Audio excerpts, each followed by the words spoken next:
Aí já começa a gravar automático. Hum,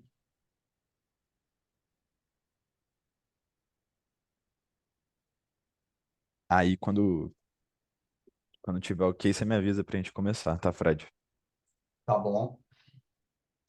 Boa noite a todos e a todas aí que já estão entrando pontualmente aqui no nosso evento. Obrigado pela presença. Tô vendo bastante gente da TEM aqui. Legal. A gente vai dar uns minutinhos aqui e já vai começar. Como vocês viram, o evento também será gravado. Isso vai facilitar aí depois o compartilhamento com outras pessoas. Vocês podem rever algum ponto aí que ficou para trás. Que bom.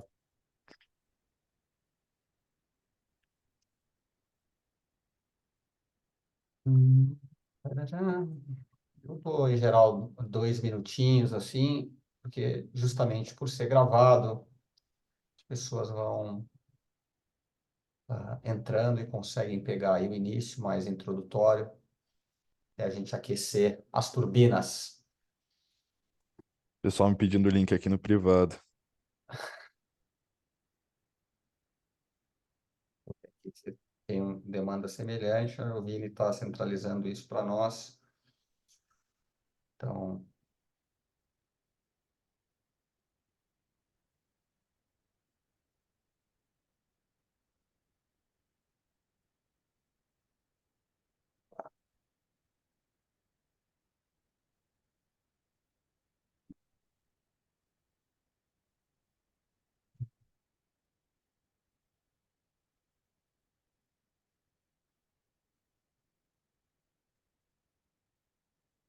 ok, pessoal. Então, 18 horas e 2 minutos. A gente é sempre bastante rigoroso aqui com o tempo, com o horário.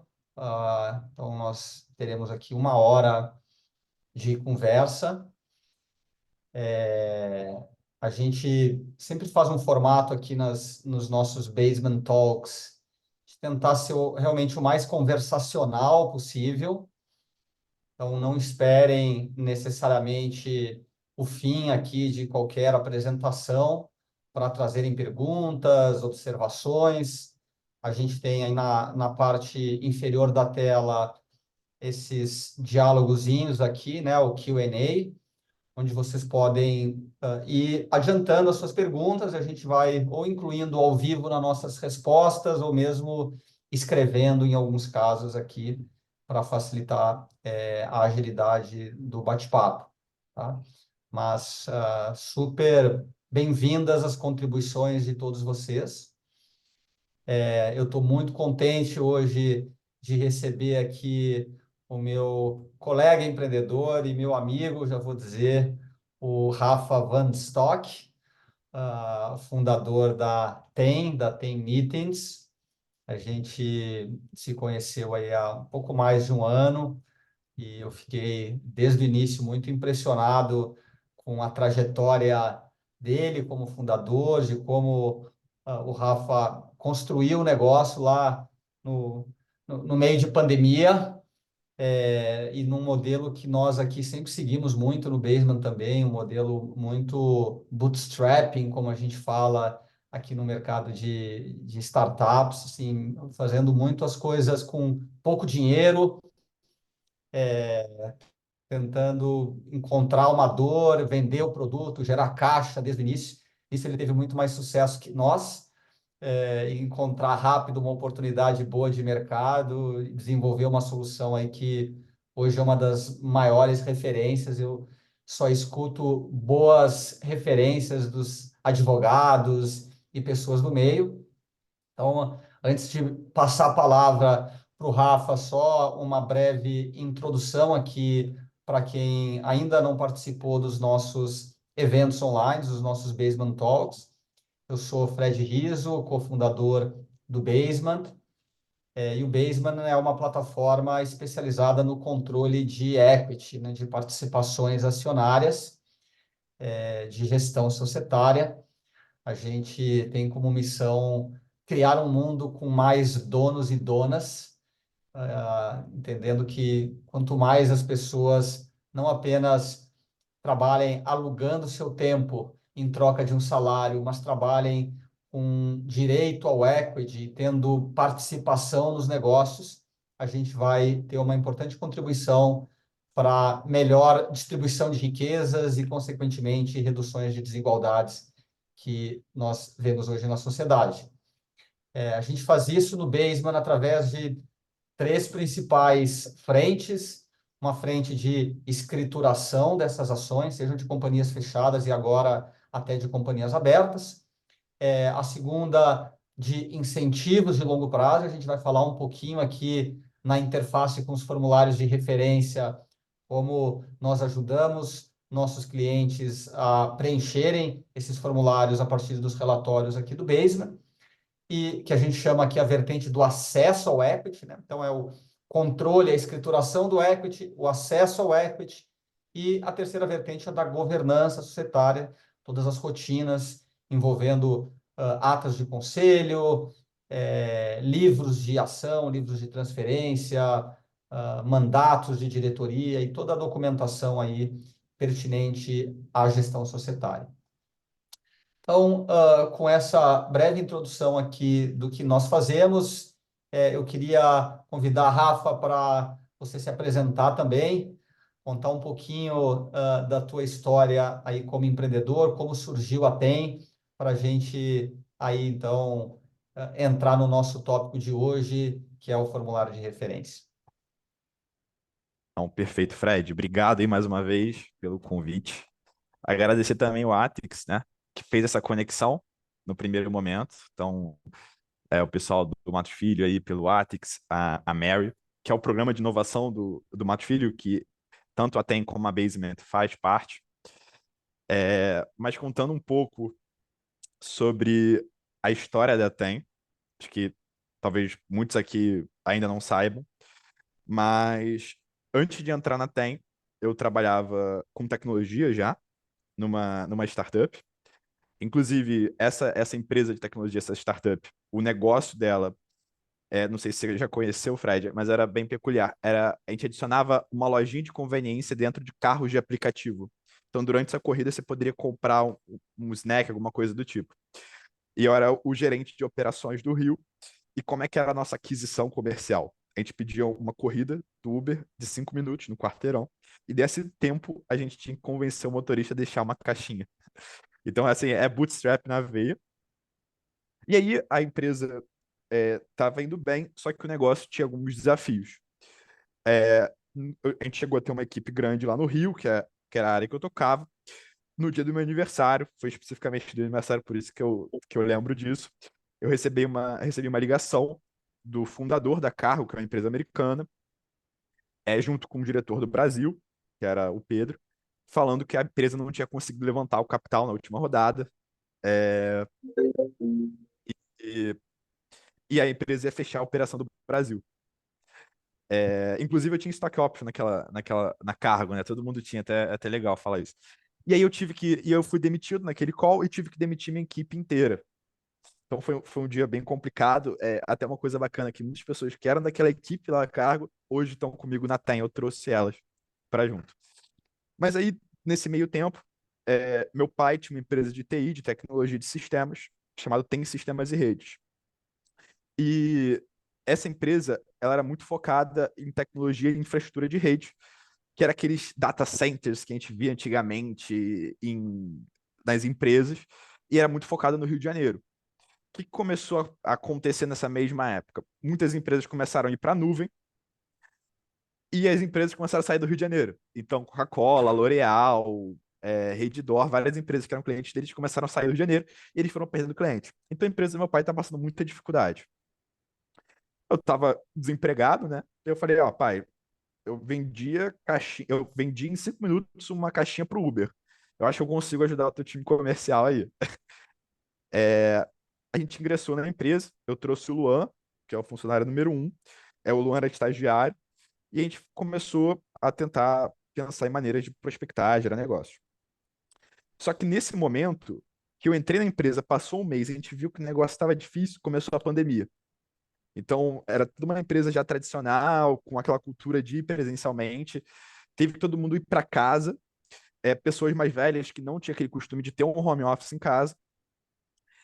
E a gente ficou. Eu lembro que eu olhava pro Luan, o Luan olhava para mim e falava assim: cara, o que que a gente vai fazer? Como é que a gente vai sair dessa?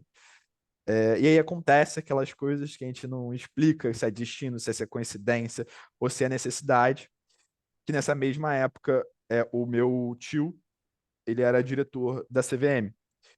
E meu outro tio era presidente da Comissão de Mercado de Capitais da OAB do Rio de Janeiro. E tinha acabado de passar uma nova regulamentação e eles queriam fazer uma live sobre essa regulamentação no YouTube. Só que eles não sabiam fazer live. Quem que eles foram chamar? O sobrinho. E porque eu trabalhava com tecnologia, etc. E pediram para fazer essa live. Falei, ó, eu faço. Eles falaram que não podiam pagar nada. Falei, eu faço, não tem problema. Mas eu quero botar alguém da minha equipe para explicar sobre essa nova regulamentação. Essa nova regulamentação era sobre assembleias digitais. Então a gente fez uma live como essa aqui, no YouTube, junto com a OAB do Rio, sobre assembleias digitais. E a partir dessa live, a gente recebeu uma indicação de um escritório para fazer uma assembleia de uma companhia listada, que era a Tupi, primeira companhia que a gente trabalhou, para a gente ajudar na assembleia deles, porque eles iam fazer digital, eles nunca tinham feito. A lei tinha acabado de ser aprovada. E aí, na época, nosso produto era basicamente um suporte a Zoom. Você entrava na sala, a gente gravava, fazia a lista de presença, e se algum acionista caísse, a gente ajudava você a acessar. Aí deu certo com a Tupi. Eu conversei com o Luan e falei, Luan, entra no site de RI de todo mundo e começa a mandar e-mail para a gente tentar fazer reunião e fechar. E aí foi nisso, a gente foi na pandemia fazendo isso, e aí foi gerando interesse de um, de outro, começou a fechar alguns negócios, até que a gente conseguiu ter uma parceria com a Eletrobras, que é um cliente bem relevante no mercado, com muitos acionistas. E na Eletrobras a gente aprendeu muito, foi uma escola para a gente, porque a gente percebeu que a maior dor das companhias quando se trata de assembleia era a questão do custo de observância, de você tabular os votos, computar os votos e emitir os mapas no padrão da CVM. E aí, depois disso, a gente percebeu que esse que era o caminho e a gente desenvolveu nossa plataforma de assembleia, que é a plataforma hoje mais utilizada pelas companhias. Cerca de 60% do novo mercado já usa nossa plataforma para realizar assembleias. E aí foi o estopim para a gente desenvolver outros produtos para mercado de capitais, como o produto de divulgação de resultados, o nosso portal de governança para reuniões do conselho, e mais recentemente, produto que eu estou mega animado, que é o formulário de referência, que a gente ajuda a automatizar e trazer mais segurança para o preenchimento do formulário. Então, vocês começaram em que até a Eletrobras vocês não tinham uma plataforma. E mesmo para a Eletrobras, o que vocês vendiam era um serviço, usando tecnologias já existentes no mercado. Exatamente. Zero de plataforma. Zero. A gente não tinha nada. É, E aí eu até trouxe, Fred, se eu puder compartilhar aqui, alguns estudos que exemplificam um pouco desse custo de observância que a gente vê no Brasil, assim, a Vamos lá, complexidade regulatória. compartilha aí. Eu acho que é bem bacana a gente mostrar para as pessoas aqui presentes. Boa. Pessoal, esse aqui é um slide, tá? Da Deloitte. Isso aqui é uma pesquisa que, inclusive, a B3 bota no site deles. É uma pesquisa de 2019, então isso aqui deve ter já aumentado bastante, esse custo. Mas é basicamente qual o custo que uma companhia tem para ser aberta no Brasil. Então, assim, eu sou uma companhia, eu quero abrir capital. Qual vai ser meu custo recorrente anual só pelas demandas regulatórias? Então, aqui é pela faixa de faturamento da companhia e aqui qual o valor, tá? Isso aqui é milhão. Então, 2,3 milhões, 3,8 milhões, 1.800.000 reais. A média que a gente fez aqui, o cálculo, é que o custo para você operar uma companhia aberta no Brasil é 1,5 milhão. Então, assim, hoje a complexidade regulatória no Brasil é 1,5 milhão para uma companhia aberta, em média. Tem algumas que são mais, outras menos. E aí, quando você pega os motivos, tá, para essa complexidade, por que que é tão caro? A Deloitte fez essa pesquisa e o primeiro está ali: complexidade regulamentar. Às vezes até é difícil entender o que você tem que reportar para o regulador. Tem estrutura de governança, tem transparência, tem a questão contábil, mas assim, o principal é a complexidade regulamentar. Então, acho que esses números trazem um pouquinho do ambiente que a gente está falando, e o formulário de referência é o resultado disso, né, Fred? Perfeito. E vocês passaram agora, né, para o que era o que é, talvez, né, o carro-chefe de vocês até hoje, que é o produto de assembleias. Eu não tinha o teu dado aí por mais de 60% do mercado. Era um mercado que não é que não tinha ninguém trabalhando, né? Já existiam empresas atendendo essas companhias. Já, vocês não foram os primeiros a fazer isso. Então, isso mostra certamente a qualidade aí do produto e do serviço que vocês oferecem. E vocês estavam, a gente estava falando nos últimos tempos, e estava muito difícil, que vocês estavam nessa loucura aí, ajudando aí 60% das companhias abertas a realizar as suas assembleias. E agora a gente passa para o novo desafio, porque as companhias têm até o final do mês para preencherem o formulário de referência. Acho que seria legal tu trazeres, então, um pouco aqui para nós, na tua pesquisa e na tua vivência, um pouco desse funcionamento, né? Como é que ocorre aí o preenchimento? Eu acho que isso casa muito bem, inclusive, com a pergunta aqui já da Patrícia, que ela pergunta justamente isso: sendo o formulário de referência dividido por áreas diferentes, qual que é a sugestão para uma maior efetividade de preenchimento? Acho que vai bem ao encontro aí dessa, como fazer para preencher, como tornar esse preenchimento mais efetivo. Não, perfeito, Fred. Eu até trouxe aqui um fluxograma para o pessoal que não está tão no dia a dia desse formulário, né? Mas como é que funciona hoje um formulário de referência para uma companhia que quer preencher? O que ela faz? Ela primeiro pega a versão do ano passado, ou a versão do IPO, ela pega essa versão e ela quebra todos os 101 itens em pastas, e cada pasta tem um responsável. Porque normalmente a área de RI é a área gestora desse processo, ou seja, ela é responsável por entregar para a CVM o documento, mas ela precisa de input de outras áreas, de informação de outras áreas. Tá? Então ela pega esse último formulário, quebra em pastas e aí segrega para cada área o que ela tem que entregar. Então ela chega assim para o RH e fala assim, ó, os itens de remuneração você que vai me delegar. Então segue aqui a versão, me envia atualizado. E depois que ela faz isso, ela, junto com esse documento, com essas informações que ela pegou e pediu para o RH, ela tem que enviar também um resuminho de como o RH vai preencher essa informação. Porque essas áreas não são mais áreas que estão acostumadas com a rotina de capital aberto. Então, às vezes, esquece, muda a pessoa na área. Então, ela envia também um resuminho de como ela preenche essa seção do formulário. Depois que ela preenche, a área, o RH preencheu, ele reenvia para a área gestora e a área gestora faz uma primeira revisão. Se ela aprova essa revisão, esse item que ela foi enviado é inserido no Word principal, no documento mãe. Depois disso, esse Word principal ele vai para a revisão externa, que pode ser um escritório de advocacia, por exemplo, como muitos que a gente trabalha hoje no mercado. E aí, esse escritório pode, de novo, retornar para a área que preencheu, solicitando mais informações. Uma vez aprovada essa versão, ela vai para os diretores da companhia, porque eles precisam assinar esse formulário. Tem um dever fiduciário sobre as informações reportadas nesse formulário. Então, esse diretor faz uma nova revisão e depois de aprovada essa revisão, aí sim é arquivado o formulário. Então, o que a Patrícia acho que tentou perguntar é um pouco de como essas áreas que são delegadas, você consegue ter mais efetividade no preenchimento.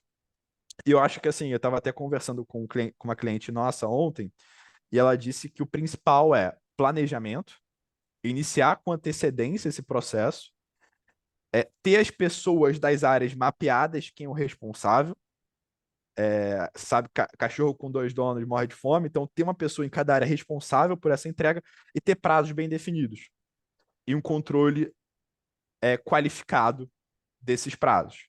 É claro que você ter 101 itens com várias áreas para controlar isso manualmente é um trabalho, é uma coisa muito maçante. É até por isso que a gente traz um pouco de tecnologia para automatizar esses fluxos, esses controles todos da plataforma.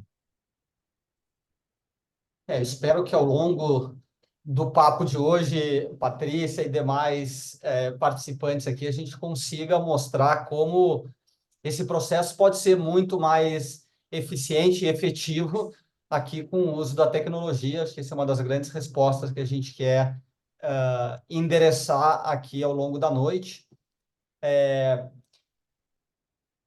um fluxograma que a gente pôde ver, né, Rafa, de certa forma, bastante complexo, eu diria, porque justamente envolve essas áreas, tem revisões, são muitas questões para serem respondidas. O que vocês entendem, além das muitas partes envolvidas no processo, que outros desafios vocês percebem nesse trabalho de preenchimento do formulário de referência? Boa. Eu acho que tem três principais desafios, na minha opinião.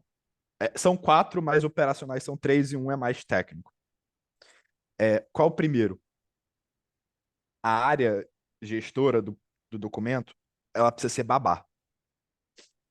Tá? Então, assim, quando ela delega isso para as áreas, você pega o caso, você tem uma informação do comercial.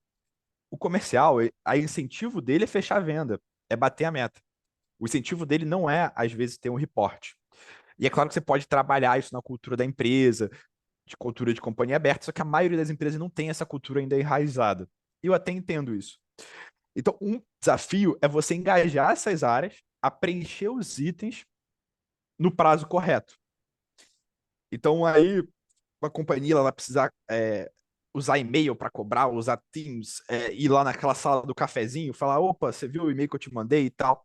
Esse tipo de coisa. E apesar de você tentar antecipar muito esse planejamento, às vezes não é possível, porque algumas informações não ficam prontas antes do final do exercício, do fechamento contábil ali. Então você acaba que o prazo também é curto para isso, tá? Além disso tudo, de você ter que, se ele é babá, às vezes tem mudança de cadeira. E é muito comum na área de remuneração, quem está aqui presente pode até comentar aqui no chat, a área de remuneração tem um turnover muito alto. Então, e é uma área complexa de você reportar.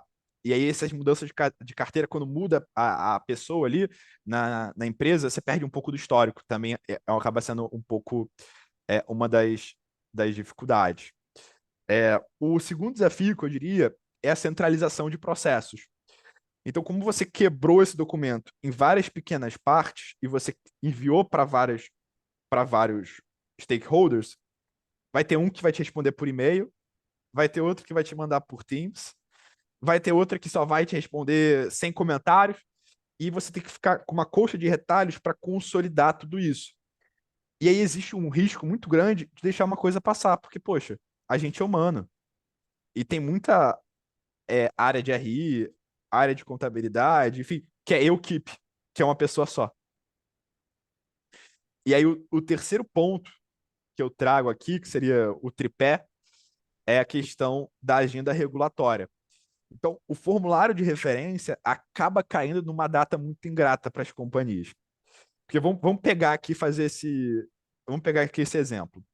A companhia ali, no final de fevereiro, começo de março, meio de março, ela divulga o quarto TRI, que é o fechamento do último ano fiscal. 31 dias que ela tem para fazer o item da proposta de administração, que é um documento robusto para a Assembleia. Inclusive, muitos desses itens são utilizados para o formulário de referência, então ela tem 30 dias. 30 dias depois, ela já tem a Assembleia, tá? Onde ela vai emitir os mapas, fazer BVD, edital de convocação, fazer o engajamento acionistas. 15 dias depois, em média, ela já tem divulgação do primeiro TRI e já tem normalmente o onboard dos conselheiros que foram eleitos na Assembleia. E 15 dias depois, você tem já o formulário de referência. Então, você não tem um período calmo que você fala, não, agora eu vou focar 100% no formulário de referência. É uma demanda que você tem que competir com outras. Então, acho, recapitulando, que esses três motivos são os principais desafios. Então, primeiro, engajar as áreas. O segundo, a agenda regulatória, que é muito puxada. E o terceiro, a centralização de processos, que normalmente isso fica descentralizado nas companhias. Eu acho que tem um ponto aqui que foi também, de alguma forma, levantado, que é alguns itens do formulário são mais complexos do que outros, são mais difíceis de levantar do que outros, né? E, em geral, a gente escuta, e felizmente para nós é o que a gente consegue ajudar, é uma pergunta aqui do Matheus Braga, para mim, de que forma o Baseman auxilia no formulário de referência.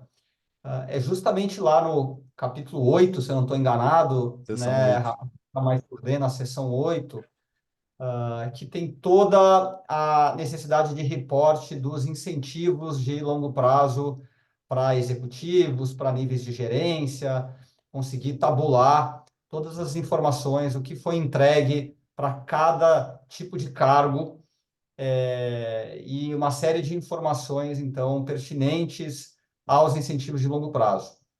Hoje, no Baseman, o que nós fazíamos até então, e aqui a gente está agora começando a oferecer um serviço que vá um pouco além, mas o que a gente fazia era entregar os relatórios, uma vez que todos os incentivos de longo prazo já estavam na plataforma, os nossos clientes geravam os relatórios no sistema e com isso tinham mais facilidade para preencher.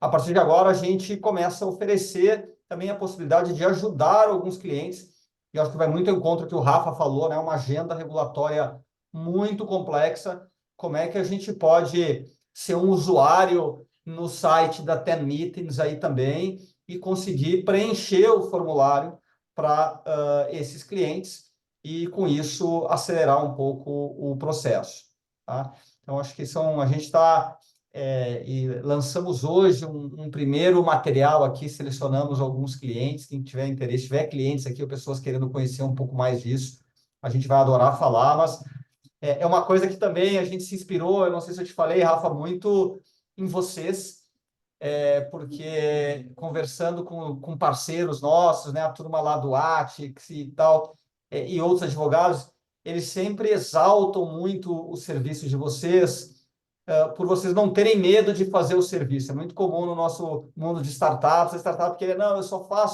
eu desenvolvi tecnologia, gastei pra caramba para fazer esse sistema. Então, vá lá, você pilota o sistema porque eu só quero vender tecnologia, porque isso escala. E os nossos clientes, as empresas, elas querem que o problema delas seja resolvido. E por muito tempo a gente teve receio aqui de ajudar, botar a mão, fazer serviço, coisas que são menos escaláveis. E agora a gente está trazendo muitas dessas soluções. Claro que coisas que não vão necessariamente competir com o trabalho do advogado, que é nosso parceiro, o trabalho do contador, mas que a gente possa fazer um complemento da plataforma e gerar mais valor para os nossos clientes. Então, Bom, a gente tem umas outras perguntas aqui. Eu queria aproveitar o ensejo, e estou gostando da quantidade engajamento, né? do engajamento, exatamente. Não posso me perder aqui. Acho que teve uma lá no início do Vinícius, voltada mais aí à plataforma, Rafa. Se vocês, quando a gente falou dessa efetividade da tecnologia, se vocês têm, o produto é relativamente novo, eu entendo, mas se vocês já de alguma forma têm dados mostrando estimativas aí de economia, seja de horas, de pessoas, uma vez que os clientes começam a usar o sistema de vocês, né? Sim, sim. Aí até para dar um pouco do contexto, assim, de como a plataforma da Tem auxilia nesse processo, o que a gente faz, tá? A gente puxa as informações do seu último formulário de referência para o nosso sistema. O nosso sistema, ele é parametrizado com o mesmo modelo do Empresas.net, então todos os itens estão iguaizinhos ao Empresas.net. Cada item você pode definir um responsável pelo preenchimento, uma área responsável, e essa área responsável junto com o prazo. Essa área responsável recebe um login e senha para poder acessar e fazer o preenchimento desse item. Depois que ela preenche esse item vai automaticamente para revisão para a área gestora, que pode ser o RI, pode ser o jurídico, pode ser a contabilidade. Depois que a área gestora aprova essa revisão, ela pode cair para a revisão externa, que é justamente o escritório parceiro que está apoiando nesse preenchimento. Quando você fecha esse ciclo, o sistema ele consolida todos esses documentos num formulário completo. E a gente tem estudado, já está em produção isso, é, o arquivamento desse documento automaticamente na CVM. Porque a CVM existe a recepção de um arquivo XML, que é um tipo de arquivo. Então a gente exporta esse documento feito pelo nosso sistema em XML e sobe direto à CVM. Então aquele trabalho manual de você preencher caixa por caixa com números e tal, isso acaba com o nosso sistema. Outra coisa bacana é que uma coisa bem chata é essa cobrança das áreas. Cobrar as áreas prazo, é, fazer essa cobrança na sala do cafezinho, até ficar chato no pessoal, né? Ser aquela pessoa chata sempre cobrando. Então o sistema também tem lembretes automáticos de acordo com o prazo de cada item. Uh, A gente teve voltando um aqui pouco, até.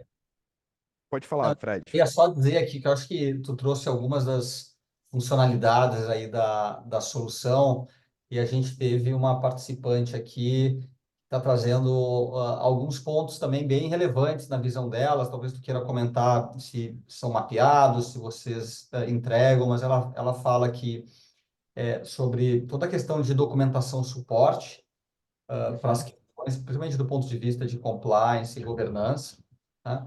É, uma parte aqui que é meio que um log de auditoria, né? As áreas poderem preencher, mas o registro do histórico de alteração, então quem fez o quê, em que momento fez, isso é algo que no nosso sistema também é super relevante para os nossos clientes poderem saber quem faz as modificações na plataforma e poder auditar essa informação.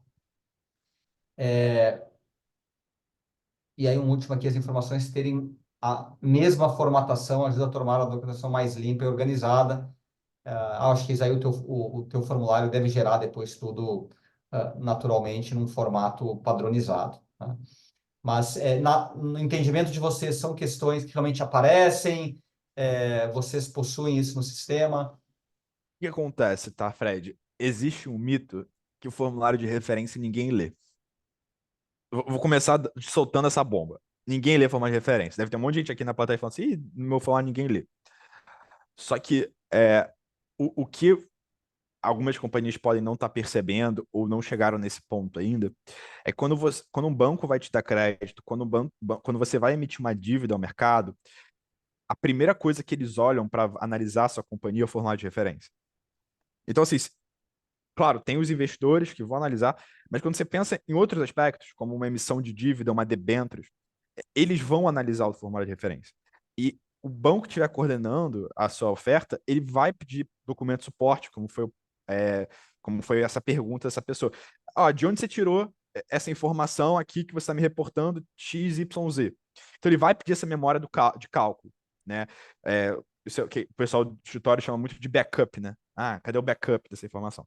Então o sistema conta assim uma funcionalidade para cada item, a área também subir um backup que depois, numa eventual auditoria de coordenação de oferta ou algo do tipo, a auditoria, o advogado do banco pode acessar e ter acesso ao documento de backup.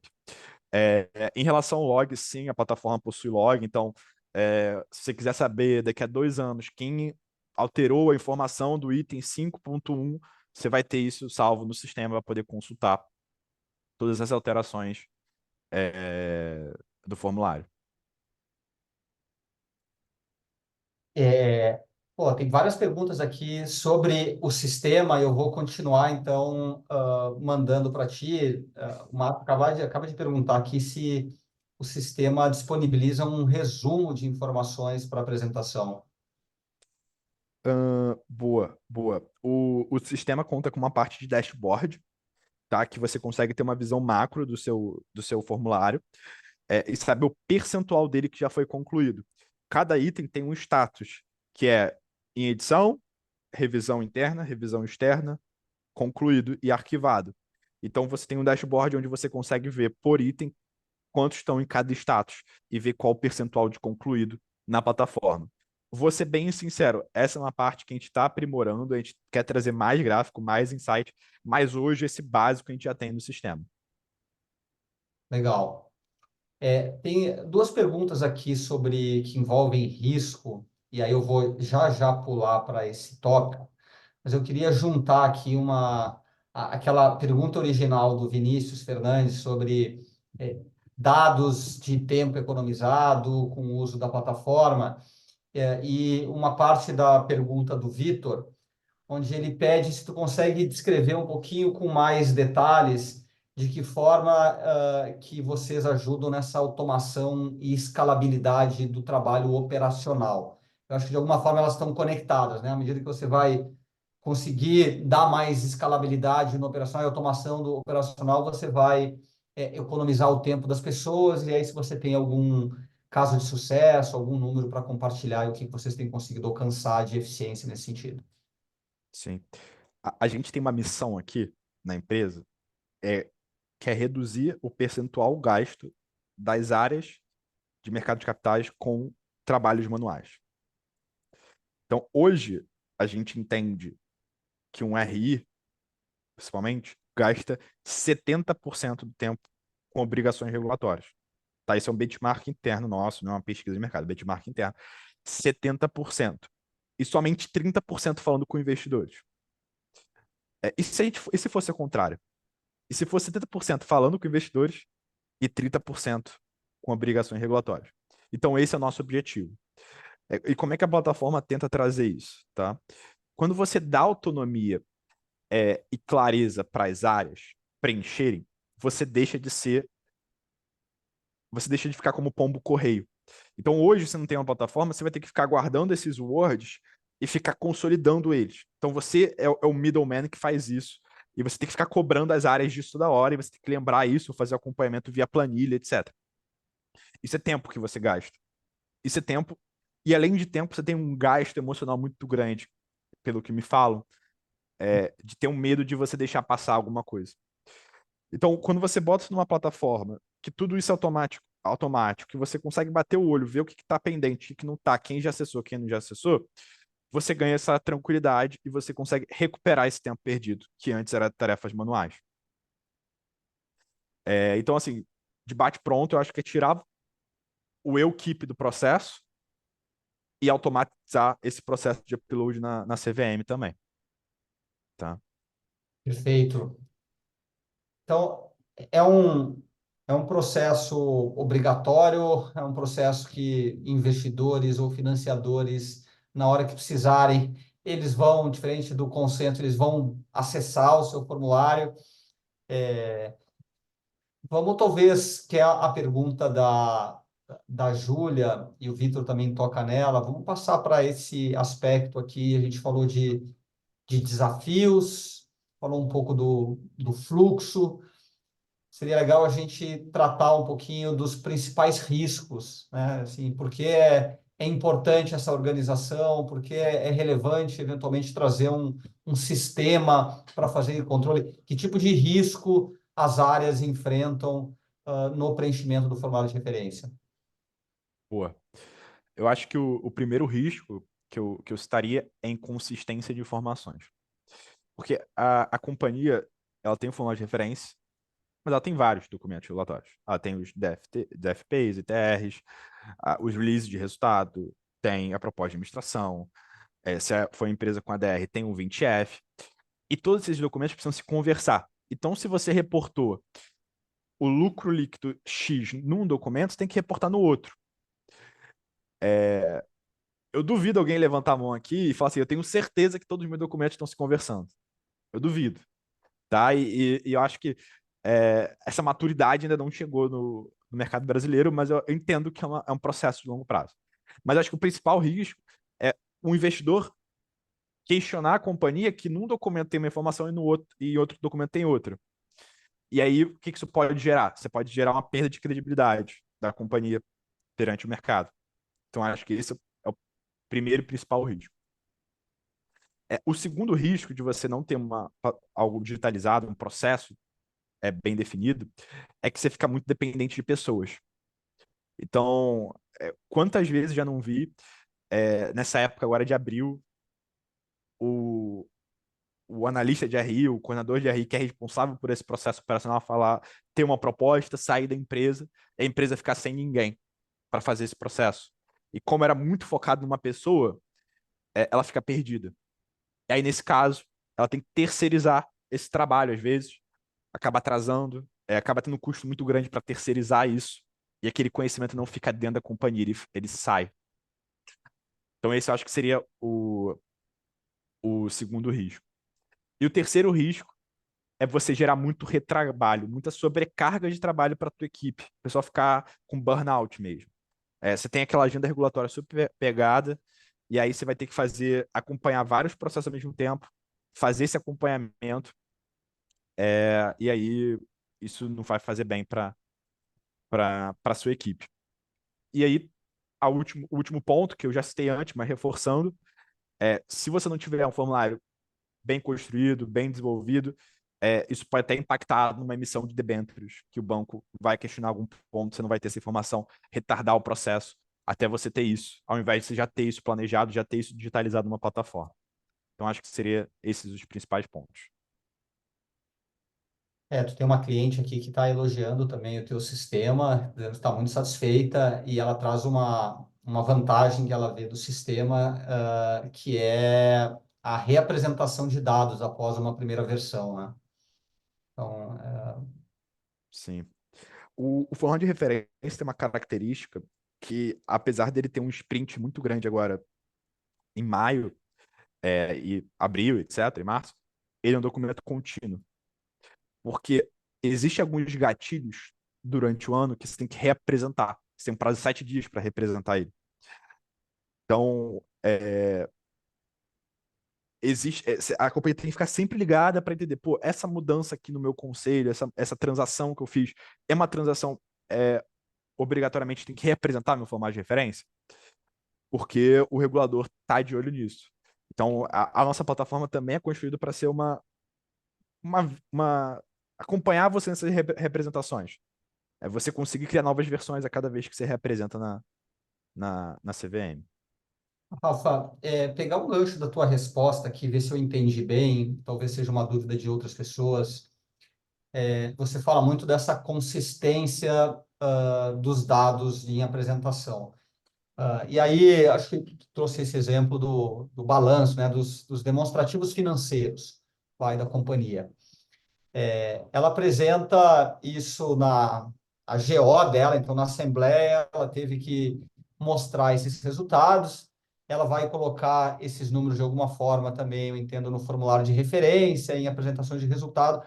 O que vocês fazem, se eu estou entendendo bem, é ser um grande ponto único da verdade, ou seja, é na tua plataforma que o CFO vai manter a cópia, a versão final do balanço dele? Como que funciona isso para que vocês consigam mitigar esse risco de diferentes versões?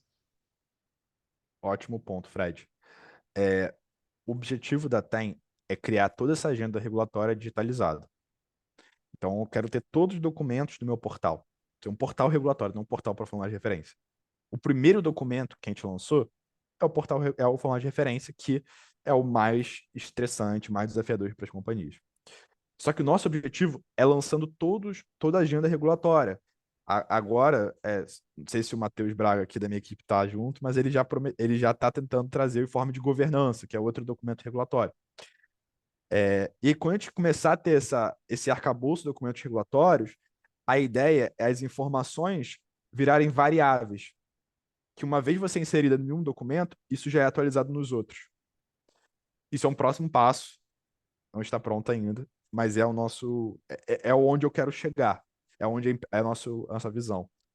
Perfeito. Isso aí é, é um outro patamar daí, né? De fato, é um patamar que tu tem um single source of truth, um ponto único da verdade, centralizado, né? A informação está realmente centralizada. Tu saberias pontuar, talvez aqui que é a dúvida da Júlia, Rafa, assim, quais são os itens do formulário de referência que mais geram risco de assimetria de informação? Até seria interessante ela dar um pouco mais de contexto em que sentido a simetria de informação se ela pudesse dar um pouco mais de contexto, seria bacana. Eu posso falar quais são os itens mais complexos que eu vejo as companhias tendo dificuldade, que é justamente esse item, essa seção 8 que trata da remuneração, que você já citou muito bem, e a seção 11.2, que envolve os TPRs, que são as transações de partes relacionadas, que existe uma dificuldade muito grande por serem muitas transações de partes relacionadas, dependendo da companhia. Companhias elétricas, por exemplo, companhias de infraestrutura que têm muitas subsidiárias, é muito complexo. E também o entendimento do que é uma transação de parte relacionada. Será que essa coligada que eu tenho uma participação indireta é uma transação de parte relacionada? Então existe também um desafio muito grande é, de entender o que é uma se essa transação precisa ser reportada ou não ali no formulário de referência, e também são muitas. Então, eu diria que esses dois itens são os mais complexos. A tua cliente aqui, ela fala muito do item 4 e 5 também como pontos aí de maior complexidade. Eu não sou especialista no formulário de referência, não sei dizer quais seriam os itens 4 e 5. Eu não tô vendo essa pergunta. Ah, chegou agora? A última, é a Ah, última. tá. Itens 4 e 5.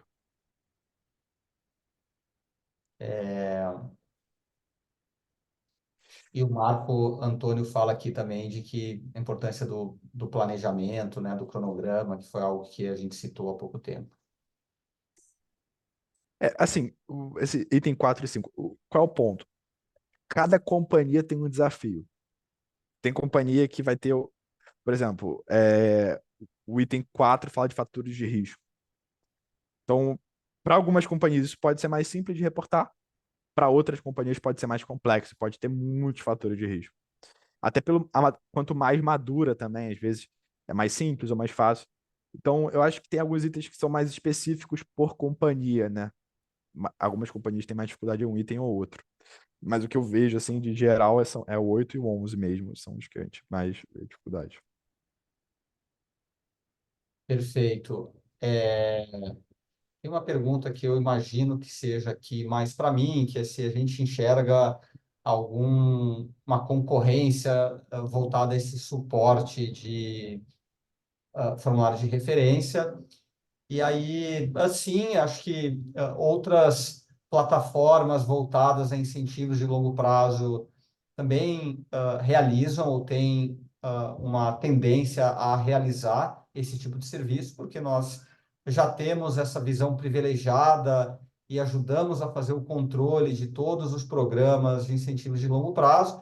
Então, já existe um conhecimento dentro de casa para ajudar a preencher essa parte, né? No nosso caso, a gente é bem específico nesse capítulo, e estamos tentando ampliar um pouquinho, até como o Rafa mencionou, numa outra parte que ele considera complexa, que é das partes relacionadas, já que aqui no Basement a gente trabalha muito com holdings de participação, então empresas com inúmeras subsidiárias, e a gente tem também esse registro de todas as operações que ocorrem do ponto de vista societário, pelo menos, entre essas companhias matrizes subsidiárias, holdings e subsidiárias, tá?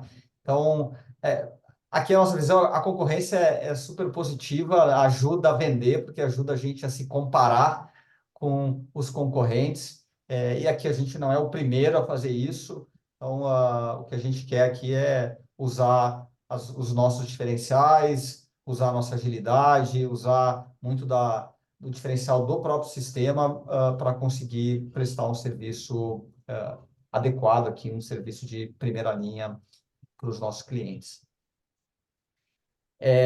Opa, conseguimos passar aqui por todas as perguntas que estavam em aberto.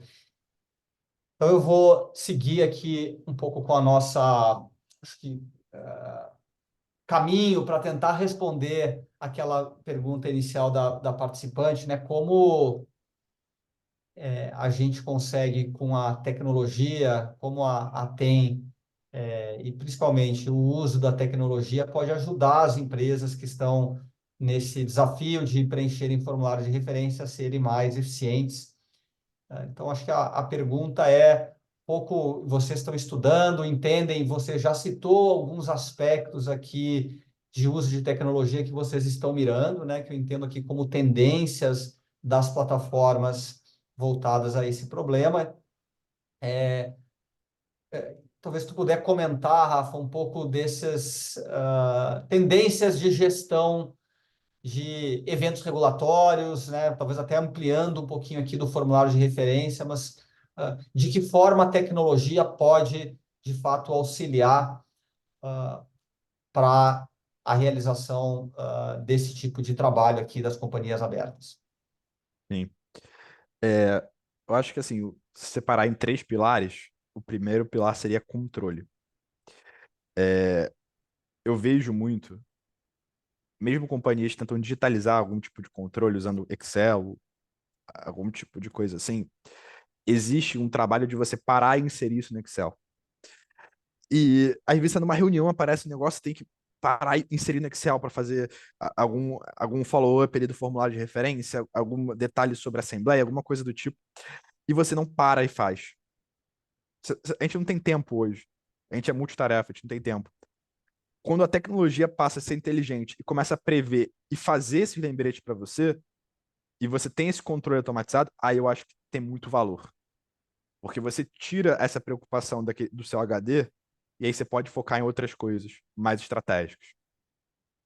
Então, acho que controle é um ponto muito importante. O segundo ponto que eu diria é autonomia.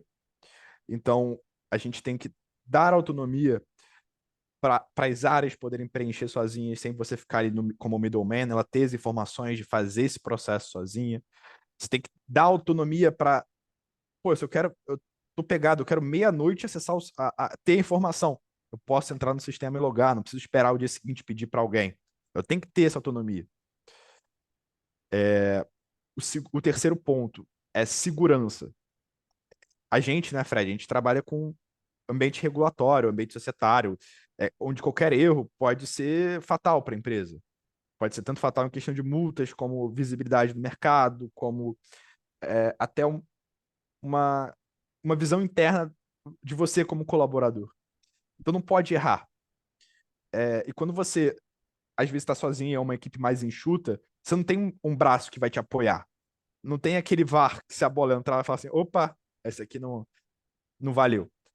Então, quando você traz uma plataforma, um sistema automatizado, onde o sistema pode ser esse VAR, ele vai te dar a resposta sem depender de uma análise individual, manual sua, isso é uma segurança que você está em compliance.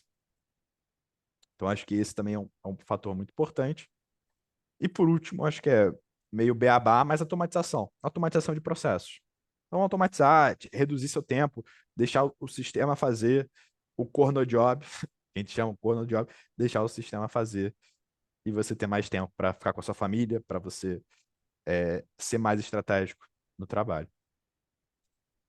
Ô, Rafa, do que eu falei antes, até que eu sinto que foi um diferencial muito grande para vocês no produto de assembleias, que é esse suporte para além da plataforma, né? Vocês estão lá fazendo parte, ajudando a organizar a assembleia, ajudando o cliente a usar a plataforma de vocês.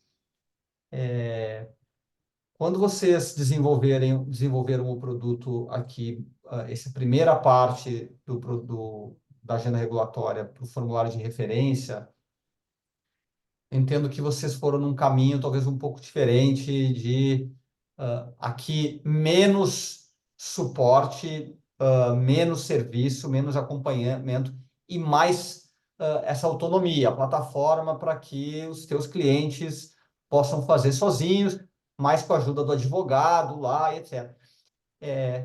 Qual foi o racional de vocês aí? Assim, por que que vocês entenderam que nesse tipo de produto vocês tinham que ser menos participativos, vamos dizer assim, menos hands-on, enquanto no de assembleias vocês tinham que colocar mais a mão junto com os clientes de vocês?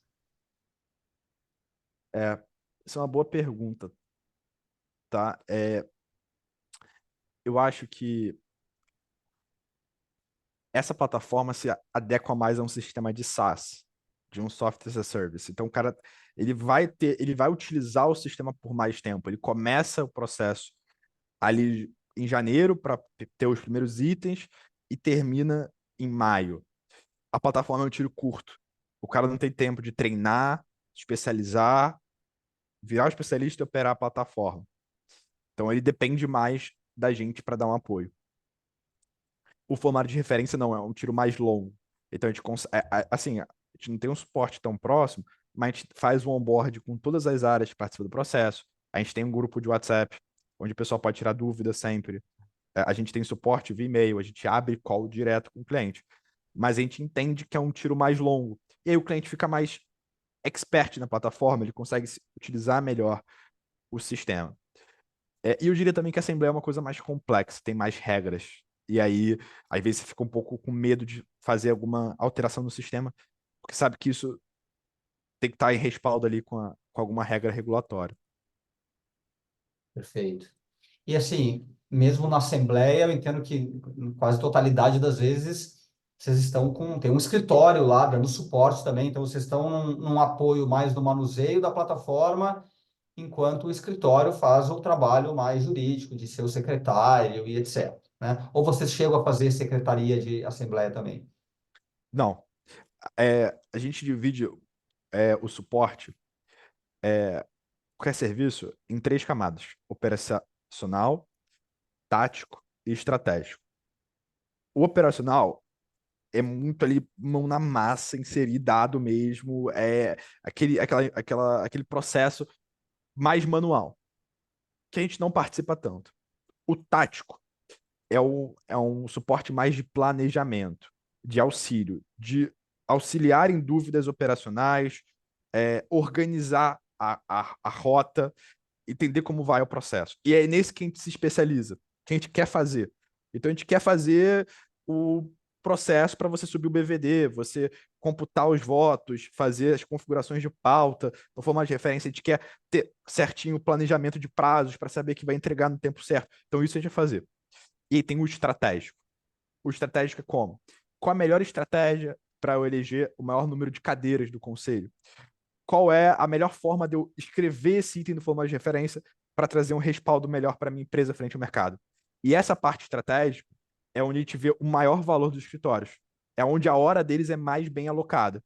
E é nisso que a gente sempre sugere aos nossos clientes a fazer. Deixar o estratégico com o escritório, com o especialista, e a gente fica mais nessa parte tática, que seria esse segundo nível de suporte.